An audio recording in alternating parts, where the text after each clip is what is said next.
Hey everybody. Today I wanted to share with you a project I was working on for my daughter. It's a cute little monster muff actually. So it carries like a purse. It has a little monster strap and it has a zipper pouch you can access on top. And she's got little Hatchimals in it right now. But then it also functions as a muff where you put your hands inside. If you're not familiar with the muff, you put your hands inside and it keeps you warm. This one's a little small for me, but it works just fine for her. If you open it up, you can actually see into the inside of the muff. So if you're texting or not reading, I don't know, playing a video game or something, you're able to see what you're doing with your hands while still keeping them warm. And it seals together with a little clasp. But stick around, I'll show you how I made it.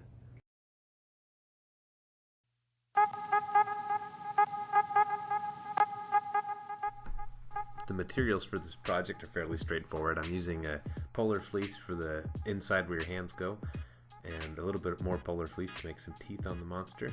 I have a zipper, some elastic bands for your wrists, it's a needle and thread. I'm using a faux fur on the outside, some magnetic clasps. I'm not showing you here, but I also use a little bit of paracord, about 36 inches of it. And here I have some cutting instruments and measuring tools and sewing machine. Sometimes cutting out polar fleece can be a little bit of a chore. It isn't always square and straight when you get it from the fabric store, so you have to straighten up the edges. And you find if you stretch the polar fleece too tightly, when you cut it, it'll relax and kind of come back to not quite square again.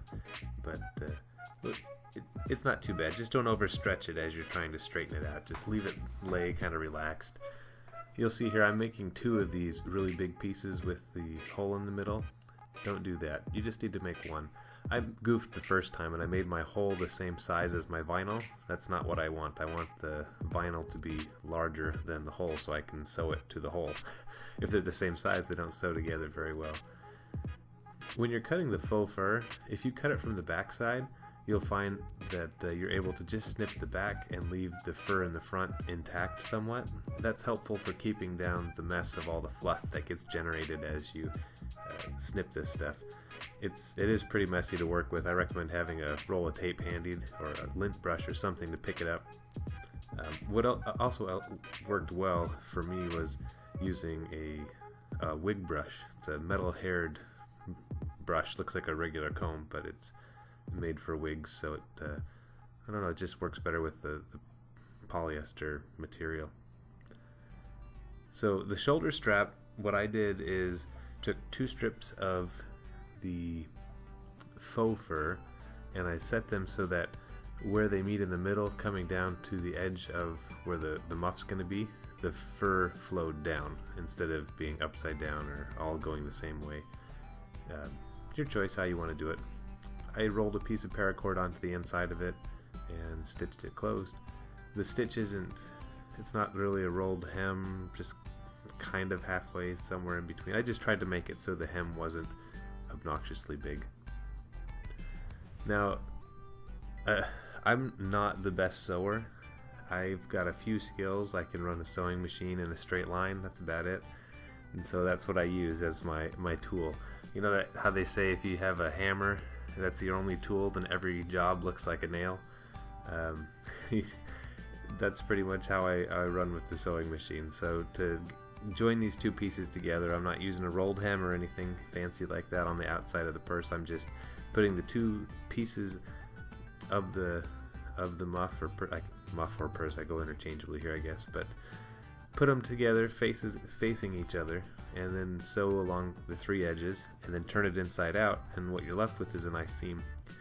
The edge that I'm not sewing together is the bottom edge, and that's because I'm going to be joining that edge with another piece, and if you join it ahead of time it makes the edge a little bit thicker, so when you've got all these pieces you're trying to join together and they're all thicker because you've got 4 layers of fabric wherever you've seamed it and turned it inside out, that's just harder to work with. So I'm leaving no seam, at least at this point, along the bottom edge.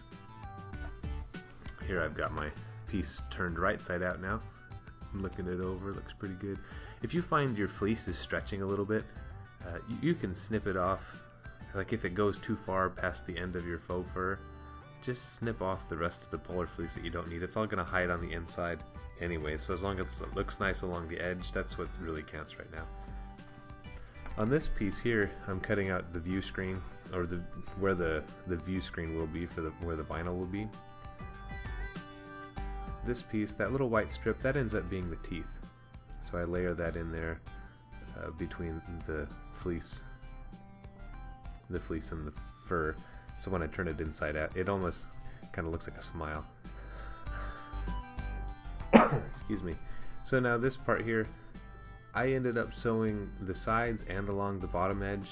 But like I said before, the bottom edge, you're going to end up ripping that out when you sew them together.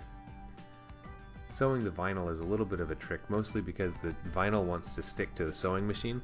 A trick I found useful was to stick a piece of parchment paper between the sewing machine and the vinyl so it slid easier, and that helped it to move along. Instead of what would happen was the fleece would get pulled by the sewing machine and the vinyl would stick to the sewing machine, and the two pieces would not match up and line up, and it was a pain to try and start. So use a little piece of parchment paper. You can rip it off and it doesn't hurt the final product. I don't even, there might have been little tiny pieces of parchment paper left behind, but not a big deal. Trim it up. Trim as you go, the little hairs and things you get. Okay, so this one I do use a rolled hem, and that's where you roll the edge of the material you're sewing into a loop or into like a roll, and such that the edge of the material ends up inside the roll. And the idea is that the material won't fray, it won't rub your arm, it's hidden away from view. It also looks nicer in the end. You want this to be about maybe 3/4 of an inch wide in the hole, and that's because you're going to push a piece of elastic through each end here. So it needs to be able to accept your elastic. If you have a smaller elastic band, that might be alright too.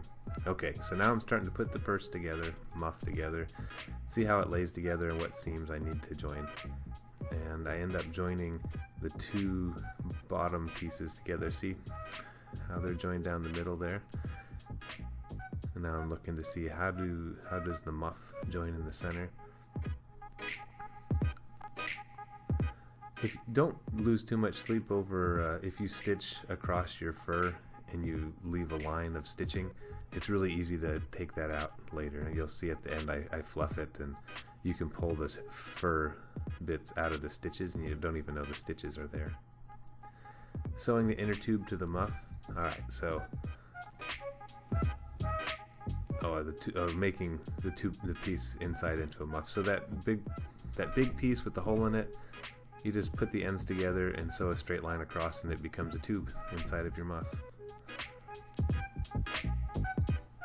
Before you put the front flap on and sew up all the edges, you want to sneak a magnetic clasp in there. You don't have to do this.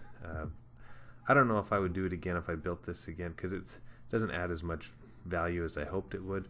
The fleece doesn't do a good job of supporting the magnetic clasp all by itself. It almost needs more material so it doesn't feel like you're stretching so much as you try and open this the front flap. The piece that goes through the full fur is fine, but the one on top, I only put it through the layer I only put it through that one layer of polar fleece. Now the zipper, I end up attaching that to the top of, yeah, okay, so you're gonna have to watch close. You might have to play this back in slow motion a few times. But I end up attaching the zipper between the tops of the two pieces of faux fur. And the way the zipper works, the zipper doesn't go into the tube. The tube's already sewn up. The zipper pouch goes behind. If you were to reach your hand in there, it goes behind where that inner tube is at. And so the one side of the zipper is sewn onto the there's the muff inspector. The one piece of the zipper is sewn onto the back part of the muff, and then the other part here I sew it onto the top part of the inside of the purse, but I end up sewing it to the front flap that comes down as well. So probably a better thing to do here, I didn't do it in this build, but a better thing to do here is when I'm sewing the zipper in, I should have attached the front flap at that point instead of after the fact. My worst looking seam is where the front flap meets the inside of the muff, like where the vinyl screen is at, just above it.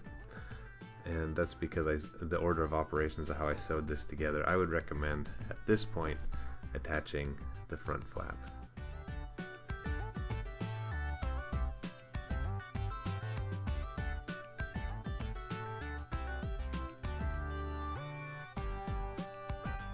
I was having a little bit of trouble here with the zipper because there's the knobby part in the zipper and it wants to push your sewing foot out of the way, and then that causes you to have a nice straight line.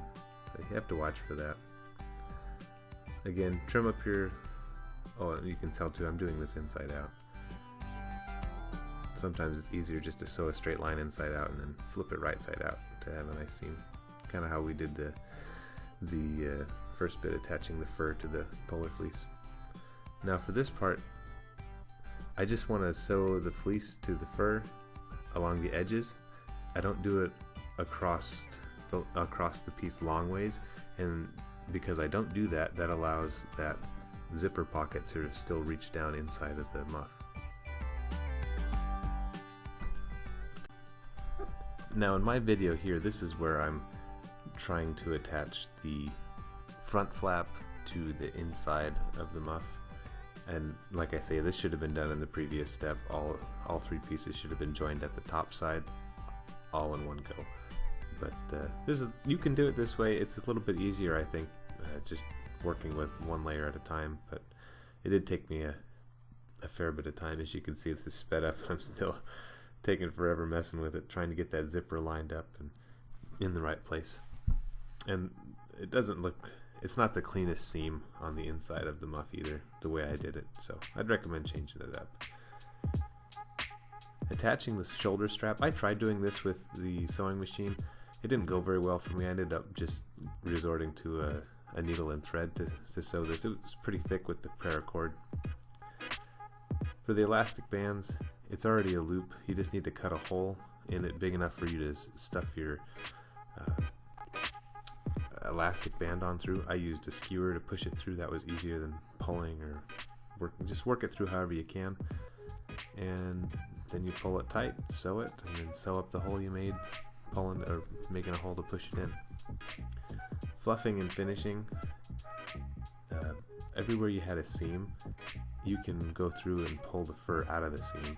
Then you don't even notice you have a seam, and it looks a lot better. It was one thing that I had figured out early on, and it made the project doable. Before that, it's like, no way, man, you can't sew on this thing because it looks terrible, but it's easy to pull the fur out. Yep. The seams that go up and down are easier to work with than the ones that go across.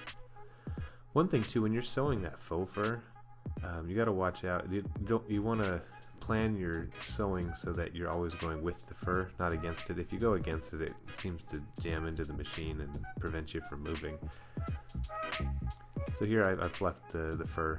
I decided I wanted to move some of it away from the zipper, so I think I'm gonna trim some of it off here.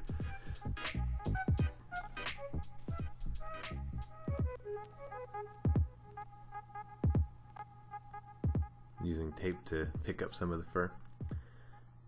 Zipper works fantastic.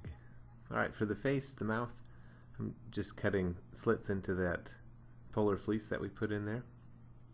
Looks a bit like a jack-o'-lantern. That kind of smiley teeth.